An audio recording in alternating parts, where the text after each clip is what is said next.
Hi, it's Paris from Epic Reviews, and I'm here with the new, just released LeapPad Ultra. This is the new iPad for kids, I guess you could call it, except that you don't have to worry about them dropping it and breaking it. It's been ruggedized and designed for kids to hold on to and play with. It's for ages 4 to 9, so it should be pretty tough. You also don't have to worry about them getting into iTunes, where they could go and buy $100 worth of albums, $100 worth of TV shows, a whole bunch of apps. It does have Wi-Fi. They can go online, and the parent can purchase apps, but there's a 4-digit PIN that keeps anyone else from being able to make purchases at the Leapfrog App Store. And the last thing with your iPad, you know they're going to be out there playing Fruit Ninja, slicing up the fruit hour after hour, and maybe a little hand-eye coordination they get out of the deal, but not much educational. There are some just for fun games, but most of the over 800 apps and books that they can get to use on their new LeapPad Ultra are educational: math, reading, vocabulary. So when you hand them this to go play for an hour, you don't have to feel like they're wasting their time. Now, I don't think the biggest competitor to this is the iPad mini at $349 or the Google Nexus 7 at a more reasonable $199, which is getting kind of close in price to this.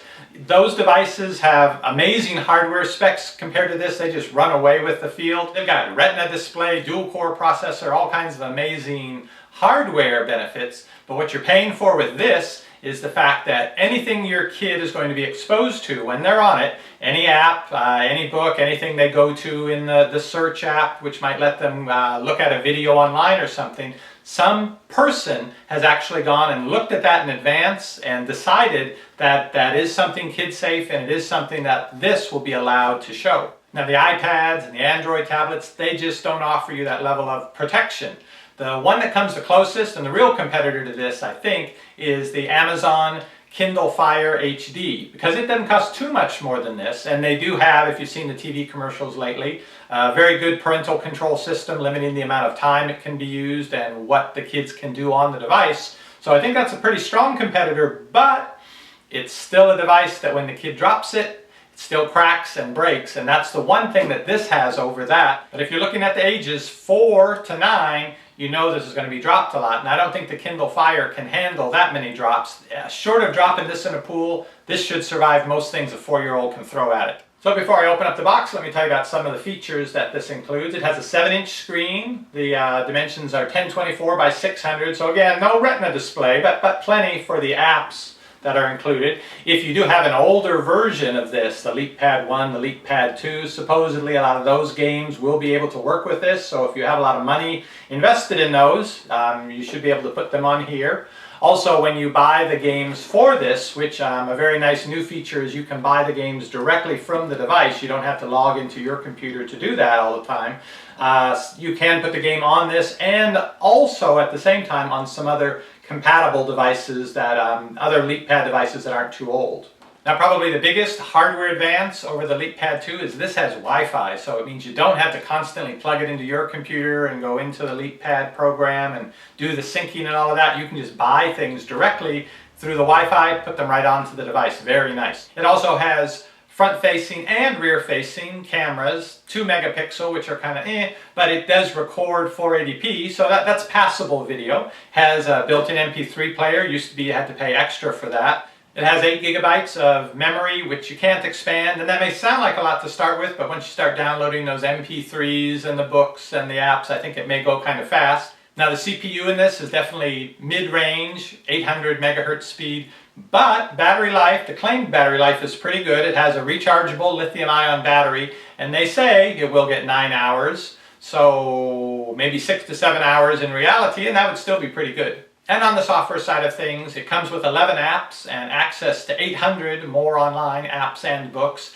that go in price from about $5 for some of the downloadable apps to $25 for those little cartridge games that you can plug into it. Let's see what's in the box. So here's what you get in the box.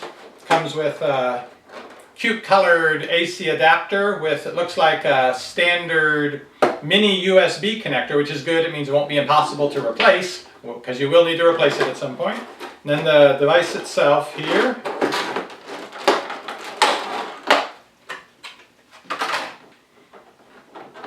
Oh my gosh, this is heavy. Wow. This has got to weigh like what an iPad 4, what are we up to now, 3? What one of those actually weighs, it's got to weigh 2.5 pounds. Well, I guess the battery and everything's in it already, but it's substantial. Plastic screen, I think. Oh yeah, that's where you slide in the cartridges. Cool looking. Quick start guide. Parent guide and instructions. I guess you don't let the kids see that stuff.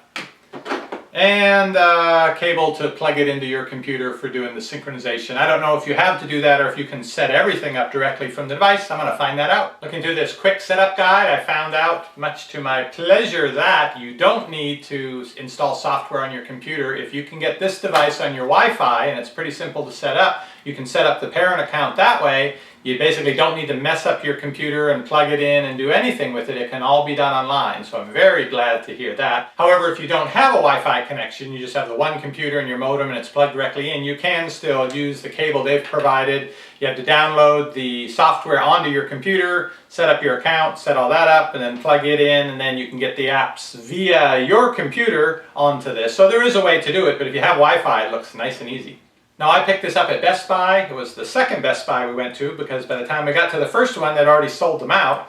So we were able to get one second Best Buy, but it looks like this is going to be a pretty hot item for the rest of 2013. They should have them at Target and other electronic stores, but if you're having trouble finding one locally, I'll put a link down below. You can check it out online. Maybe you'll have better luck there. Just something funny at Best Buy, worrying about dropping this and it breaking. It does come with a 1-year warranty, by the way, but Best Buy, they're big on the extended warranty for everything they sell. And so when I was up at the cashier, he was of course going on about, and it wasn't too expensive, it was around $20 for a 2-year warranty, but how the kids are going to break the button or they'll drop it and all this stuff will happen, and I can bring it back and they'll fix it or replace it. And I just told him, no, it's for me.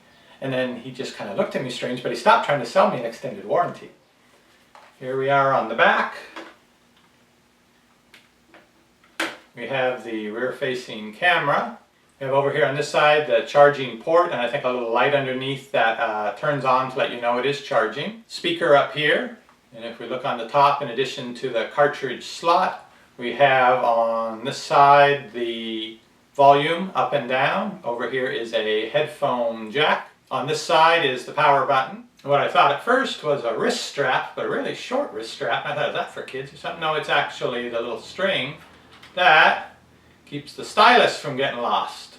Now the back of it, it's kind of rubbery, a little bit of texture to it, just a little bit of give, a little bit of squish to it, so that's good. Around the edges though, it's pretty soft plastic. I wouldn't say slippery, but certainly not like this back portion. This is where you're going to get your grip, is having your hands on this right here. Now on the front of the device, we have over here the front-facing camera. That little hole there is the microphone. And then down here is the speaker. And then you've got your up, down, right, left, and select button.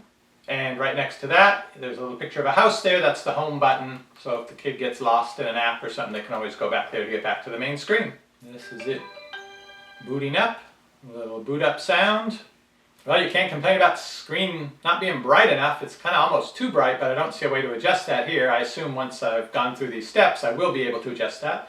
This is telling you these are the steps you need to go through to register and set it up. The screen, you choose your country. They're all different dialects of English, basically, though I've heard this will be out in other countries later in the year, but they're starting out with English-speaking countries. Next, it goes right to wireless and searches your neighborhood and sees what it can find. You need to pick the Wi-Fi network you're on and then enter your passphrase or password. This is really working like a tablet. Basically, this box came up telling me I needed to enter the passphrase, so I tapped in the box to type, and boom, there came the keyboard. I have 2.4 gigahertz and 5 gigahertz frequency networks, and I don't see the 5 gigahertz frequency network showing up, so I'm going to assume it's just the 2.4 gigahertz Wi-Fi chip in this LeapPad Ultra. I'm ready to go on to the next step. Privacy policy here with, oh my gosh, a lot of subcategories, each of them clickable link. You can go to the page and read that. I guess I have no choice if I'm going to finish the setup but to agree and go next. Now the LeapPad account we had was from years and years ago, 5-6 years ago, so I'll try it, but I think I'm going to have to set up a new account here. Yeah, my previous account was too old. It wasn't in the system, so this is the screen you have to go through to set up a new account and the information you have to provide. This is a very important screen. It's where you're going to choose your 4-digit PIN number that will allow you and only you to buy things on the Leapfrog App Store. If you use a 4-digit PIN that your kids could guess, they can go shopping.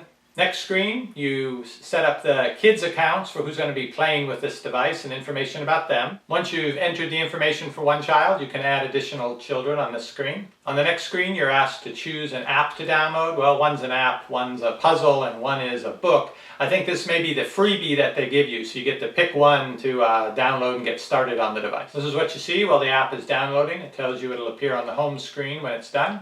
Got my app and it took me to this screen. So apparently the kids have to log in. That way you can put different settings for the different kids. And so when they log in, then they get access to what they're allowed to play with, things that are age appropriate, maybe different hours of different days that are set. I'm not sure if that does that. There's also the App Store where you can go and spend some more money.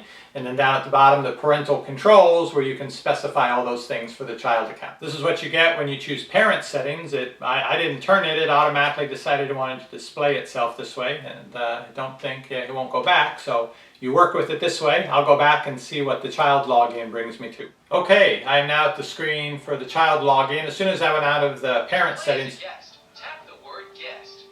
Okay, it's trying to be helpful. And I don't know if it can hear me. There is a microphone in this. So it took me to this screen where I've got my child 1 I can log in as.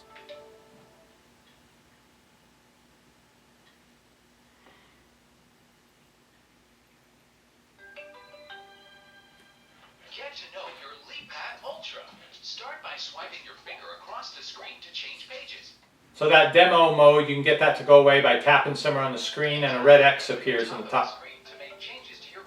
In the top corner. Change your picture, background, and more. It's very talkative. Anyway, to get past that demo, tap the screen, look for the red X in the corner and tap that. It's filling things in, I guess, with the new apps it's got from the web. Oh, I've got a 9-year-old chomping at the bit to get her hands on this and give it a try. She's going to play with this some, and she'll do the next video showing how the different apps work and all the different features of the device and what she likes best about it. Again, if you're looking for one and they are sold out near you, I'll put a link down below. You can check them out online. And hopefully in the next day or two, we'll have the video up showing you from a kid's point of view all the cool things that you can do with the new LeapPad Ultra.